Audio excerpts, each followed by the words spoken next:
Donc là, on est lundi le 2 décembre. On est parti tôt le matin pour aller rejoindre la région de l'Abitibi-Témiscamingue, à peu près 700 km au nord de Montréal. Et demain, on va rencontrer des producteurs de miel. Nous, franchement, le miel, on n'a pas vraiment d'intérêt direct dans le miel. On ne fait pas le commerce de miel. Sauf que pour les cultures de sarrasin, ben, c'est bien important. Fait que dans la production de sarrasin pour la minoterie de Corouge, on fait cultiver du sarrasin par des producteurs de miel.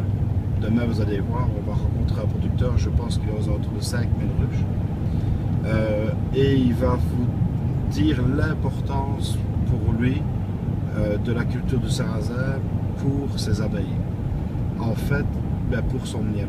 En fait, il faut comprendre qu'il y a quelques années, il y avait beaucoup de prairies dans la région de Témiscamingue et de l'Abitibi.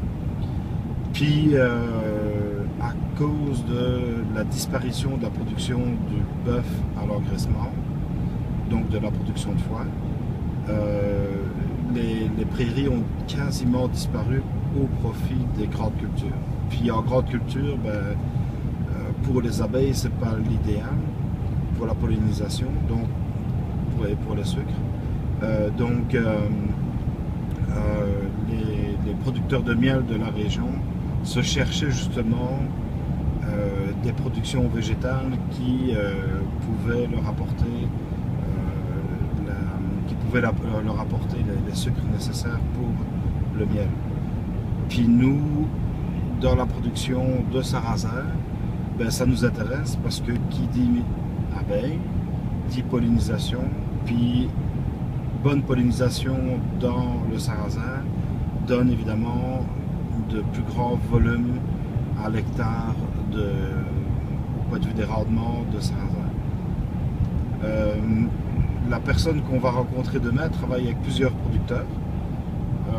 C'est elle qui met en contact les producteurs parce que c'est elle qui va apporter les ruches chez ces producteurs-là.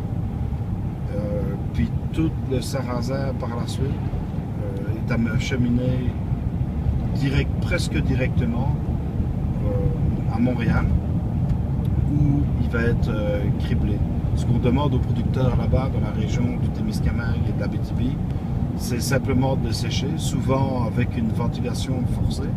Donc, dans un premier temps, ils ordonnent, ça veut dire qu'ils fauchent le sarrasin.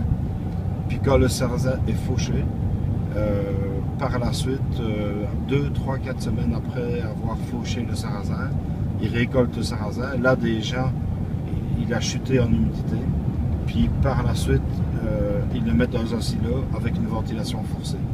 L'objectif est de descendre aux alentours de 13-14% d'humidité. On ne demande pas aux producteurs qu'ils fassent du criblage pour le sarrasin, parce que c'est des outils spécifiques, puis ça, on ne veut pas qu'ils investissent dans ces outils-là. Et le sarrasin est acheminé tel que tel à Montréal, puis c'est à Montréal, à l'usine de Montréal, que le sarrasin va être traité.